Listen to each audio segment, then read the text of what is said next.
Hi everyone, Dion Johnson here, the Womanologist, and you know that my work is all about supporting and helping women in senior leadership to evolve as influential change makers in their organization, their industry, and their field.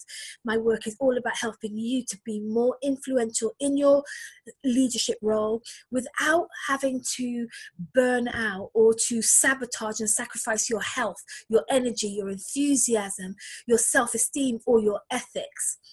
So this video is for you if you're the CEO, the director, the head of service, head of department, you're strategically, particularly in the third sector or the public sector anywhere in the world.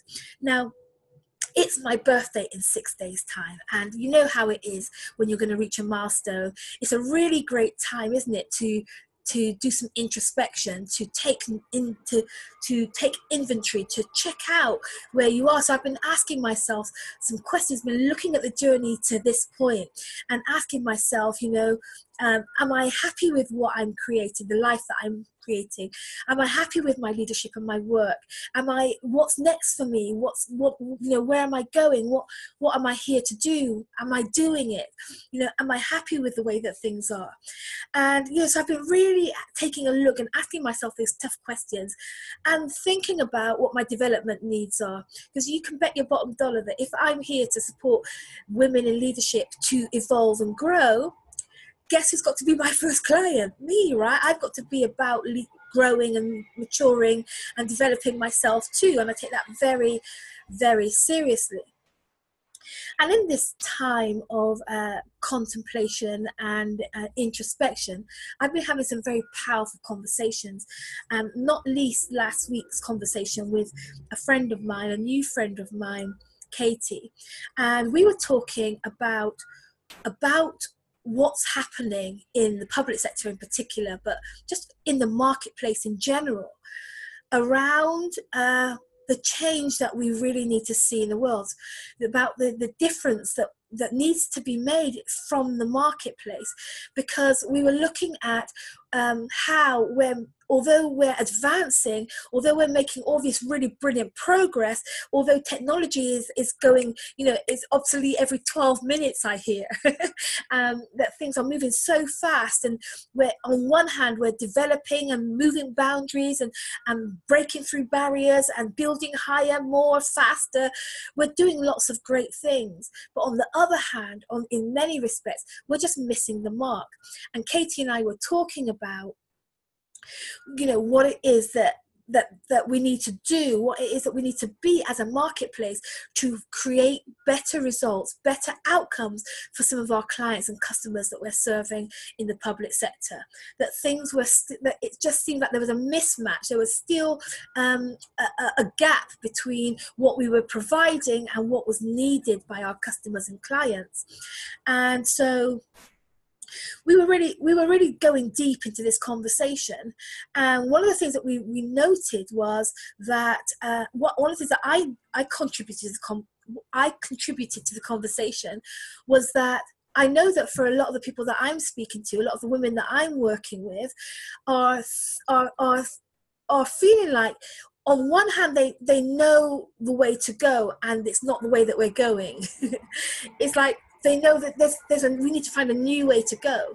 And on the other hand, they're just overwhelmed, caught up with, fully embroiled in going the way that we've been going for ad infinitum, that just managing the status quo.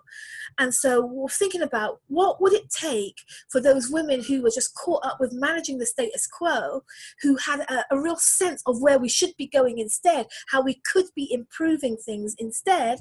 What would it take for them to make that shift? What would it take for them to swing over and become influencers of a new kind of impact, a new kind of solution, a new kind of result? What would it take for those women who were already in the field, already in the leadership positions, to become more influential in new ways? And my experience of that, I have a strong experience of that as a woman, a leader, and a change maker myself, but also with being a strategic ally to other other women, I realized that it's a big deal coming against the Goliath of our current systems. Changing systems is a big, hefty deal. It can be scary, can be intimidating, can feel downright impossible.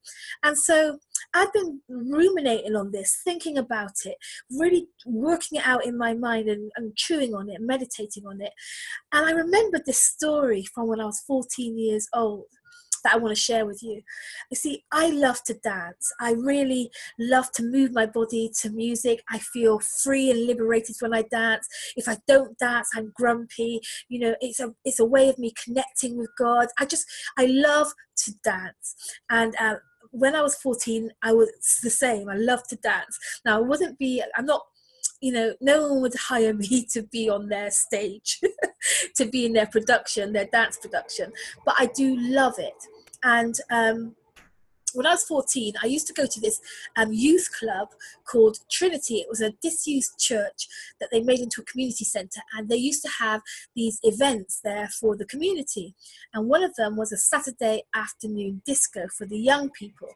So every Saturday I would go off to this thing, and one Saturday when I went, Sherry Eugene came up to me as I was dancing my socks off as usual, and she said to me, Dion, I can see you love to dance. I think you really ought to enter our competition. We're having a competition today, and I think you should enter. And I laughed at her. I said, don't be silly, Sherry. I'm under no illusion. I'm not one of those people like you see on X Factor who can't swing a note, but they just really feel like they should win, and they should win the competition, and they're singing their heart out. They think it sounds really good, but it's really bad. I'm not one of those people. I wasn't under any illusion. I'm not competition standard, so why would I even think about entering this competition? And she said, but Dion, she said, I'm on the panel. She said, I can get you through. I can swing it for you. I'll vote for you, Dion. I'll be on your side. I'll cheer you on. I'll get you through. I've got the power on the panel. Wow. When she said that, it kind of changed things a bit. I don't think I thought it through. I didn't really think through what would happen if I win. But I remember being really struck by a sense of confidence because I had someone on the panel. I had a strategic ally who was rooting for me. I had someone who was on my side that had the power to get me through when I didn't deserve to get through, to swing it for me when I didn't have the power to swing it for myself. Well, I remembered that story as I was mulling over my conversation with Katie. I was thinking about that story and about how I really believe that we have, as leaders in senior leadership in the third sector and the public sector, where our role is all about doing these really impossible things, like dealing with really giant problems like the marginalized and the racism and the prejudice and the discrimination and the disenfranchisement and the marginalization and the poverty and the violence. We're the people that support people when they're in need and when they're in trouble. We've got these giant issues that we deal with on a day-to-day basis. And I was thinking, wouldn't it be great if we had someone who could swing it for us? Someone who could, if we took the risk to go down the avenue of new change, of new results, of the uncertain path of hope, and new strategies and going against the grain and just new approaches that might bring better results for the people that we call our customers and clients. What would happen if we were thinking about going down that route and we had somebody who guaranteed that they could help us, guaranteed that we wouldn't fail, that guaranteed that they would back us, and that they would see to it that we won better results for our customers and clients, that we got new outcomes for our industry and our organizations. What would happen if we had that kind of strategic ally rooting us on, cheering us on, inviting us to take those risky, scary, unknown steps? Here's the thing, I think we have got that ally. God really cares about you in your role and the difference that your organization and your industry is making for the customers and clients. God really cares about the disenfranchised, the marginalized, and the vulnerable, and the sick, and the in trouble, and the needy, and the underdog. God really cares about them, and I am here to tell you that He really cares about you who are leading the organizations in the industries that are meant to be helping those people. And so today I just thought I would let you know that I'm becoming increasingly aware. I'm becoming fully persuaded that God wants to back your scary moves. God wants to back your right leadership.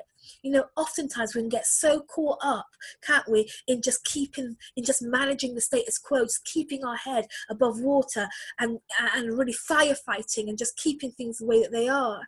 But we really need a new type of result now. We really need a new type of outcome from the third sector and public sector. Our clients and our customers are crying. Our clients and customers are not doing as well as we could do. We could do better. And we have a strategic ally in God who really wants to help us to do better, to have different results, to make different solutions, to help us do better. You know, the kind of change that we need to see, the kind of problems that we're facing on a day-to-day basis, really do need miraculous intervention, don't they? So today I've really just stopped by to let you know that we have a strategic ally in our corner. We have someone on our panel who is able, who's powerful and able to back us, back our brave moves to making new solutions. You know, when I was thinking about this, I was thinking that David slaying Goliath in the scriptures was a supernatural victory. And the children of Israel crossing over to the promised land away from an oppressive regime was a supernatural experience. And supernatural experiences, I believe, are waiting for us. So what are you waiting for? What are you waiting for? And meditate on this. Think about this. And let me ask you, what steps would you take? What approaches would you try? What would you go up against if you knew that you couldn't lose, if you had a strategic ally working with a vested interest in your success, a powerful strategic ally working for you? Think about that for a minute. I know that it's definitely challenging me to up my game. You know, I really want to support you and your work in the third sector or the public sector. I really want us to transform and evolve, move on in our approaches and move on in the way that we create systems that serve the needy, the vulnerable, the people, our customers and clients who are worthy of better results from us, better approaches from us. So that's it.